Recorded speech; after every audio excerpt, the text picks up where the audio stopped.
Hi అండి, అందరికీ నమస్కారం. బ్రెడ్‌తో ఒక మంచి స్వీట్ డెజర్ట్ ఎలా రెడీ చేసుకోవాలో ఈ వీడియోలో డీటెయిల్‌గా చూద్దాం. ఈ స్వీట్ డెజర్ట్ ప్రిపరేషన్ కోసం ముందు నేను బ్రెడ్ పీస్‌ని తీసుకొని వీడియోలో చూపించిన విధంగా అంచుని రిమూవ్ చేసుకోవాలి. నెక్స్ట్ ఏదైనా అంచు షార్ప్‌గా ఉన్న గ్లాస్ గాని, గిన్నె గాని తీసుకొని మనకు నచ్చిన సైజులో, మనకు నచ్చిన షేప్‌లో దీన్ని కట్ చేసుకోవాలి. నేనైతే కొన్ని రౌండ్‌గా అలాగే కొన్ని స్క్వేర్ షేప్‌లో కట్ చేసుకున్నాను. నెక్స్ట్ వీటిని డీప్ ఫ్రై చేసుకోవడం కోసం స్టవ్ ఆన్ చేసుకొని ప్యాన్ పెట్టుకొని అందులో డీప్ ఫ్రైకి సరిపడా ఆయిల్ పోసుకొని ఆయిల్ కాస్త వేడెక్కిన తర్వాత ఫ్లేమ్ని సిమ్లోకి అడ్జస్ట్ చేసుకొని రెండు వైపులా ఈవెన్గా ఫ్రై చేసుకోవాలి ఈ బ్రెడ్ పీసుల్ని. హై ఫ్లేమ్లో ఉందంటే ఖచ్చితంగా తొందరగా మాడిపోతాయి అన్నమాట. సిమ్లో పెట్టుకొని నిదానంగా రెండు వైపులా గోల్డెన్ కలర్ వచ్చేంత వరకు కూడా వీటిని ఫ్రై చేసుకోవాలి వీడియోలో చూపించిన విధంగా. ఇలా కలర్ వచ్చిన తర్వాత వీటిని తీసి పక్కన పెట్టేసుకోవాలి. ఇదే విధంగా అన్ని బ్రెడ్ పీసులను కూడా ఫ్రై చేసుకోవాలన్నమాట. నెక్స్ట్ వీటిని పాకంలో డిప్ చేసుకోవడం కోసం నేను షుగర్ సిరప్ రెడీ చేసుకుంటున్నాను. ఈ షుగర్ సిరప్ ప్రిపరేషన్ కోసం ప్యాన్లో ఒక కప్పు షుగర్ వేసుకొని ఒక కప్పు వాటర్ పోసుకొని గులాబ్ జామ్ పాకం అంటారు కదా, తీగ పాకం, అలా వచ్చేంత వరకు కూడా పాకాన్ని రెడీ చేసుకోవాలి. ఇలా పాకం రెడీ అయింది అనుకున్న టైంలో కొద్దిగా ఇలాచీ పౌడర్ వేసుకోవాలి.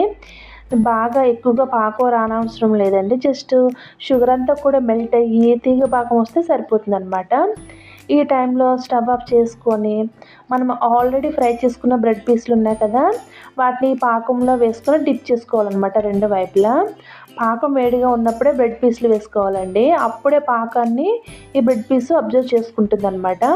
రెండు వైపులు కూడా ఇలా డిప్ చేసుకొని పక్కగా పెట్టేసుకోవాలి బయటికి తీసుకొని. చిన్న రిక్వెస్ట్ అండి, మన ఛానల్ ఫస్ట్ టైం చూసినట్లయితే తప్పకుండా సబ్స్క్రైబ్ చేయండి, అలాగే వీడియోకి లైక్ చేయండి. ఇలా పాకంలోంచి బయటకు తీసుకొని పక్కన పెట్టేసుకోవాలి. మరీ ఎక్కువగా నానబెట్టొద్దండి, తొందరగా చిరిగిపోతాయి అన్నమాట ఈ బ్రెడ్ పీసులు. ఇలా అన్నిటిని కూడా పాకంలో డిప్ చేసి పక్కన పెట్టేసుకోవాలి. ఈ మిగిలిన పాకం ఉంటుంది కదా, ఇదేం వేస్ట్ అవ్వదండి, దీన్ని కూడా పక్కన పెట్టేసుకుందాం. ఈ నెక్స్ట్ క్రీమీ ప్రిపరేషన్ కోసం ఒక పావు లీటర్ పాలు చిక్కగా ఉన్నవి తీసుకొని ఇదే ప్యాన్లో పోసుకొని మరిగించుకోవాలి, అడుగు పట్టుకోకుండా మధ్య మధ్యలో కలుపుకుంటూ మరిగించుకోవాలన్నమాట. ఈ పాలని క్రీమీ టెక్స్చర్ వచ్చేంత వరకు కూడా కన్సిస్టెన్సీ కరెక్ట్గా ఉండేలాగా కలుపుకుంటూ ఉండాలి, అప్పుడే బాగుంటుంది అన్నమాట ఇది క్రీమీగా. ఇందులో షుగర్ సిరప్ ఇందాక మిగిలింది ఉంది కదా, అది వేసుకుంటున్నాను.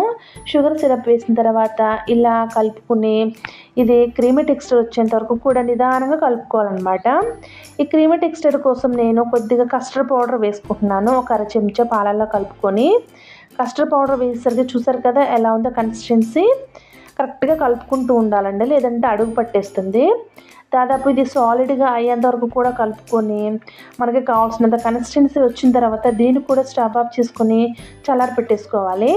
ఇప్పుడు కరెక్ట్గా ఉందని కన్సిస్టెన్సీ టైంలో స్టవ్ ఆఫ్ చేసుకొని దీన్ని చల్లారి పెట్టేసుకొని ఒక గిన్నెలోకి వేసుకున్నాను. దీన్ని మనం ఆల్రెడీ ఫ్రై చేసుకుని పెట్టుకొని పాకంలో డిప్ చేసుకున్న బ్రెడ్ పీసులు ఉన్నాయి కదా, వాటి మీద రెండు వైపులా కూడా వేసుకొని స్ప్రెడ్ చేసుకోవాలి వీడియోలో చూపించిన విధంగా. ఇలా బ్రెడ్తో డిజర్ట్ చేసుకుంటే చాలా బాగుంటుందండి స్వీటు.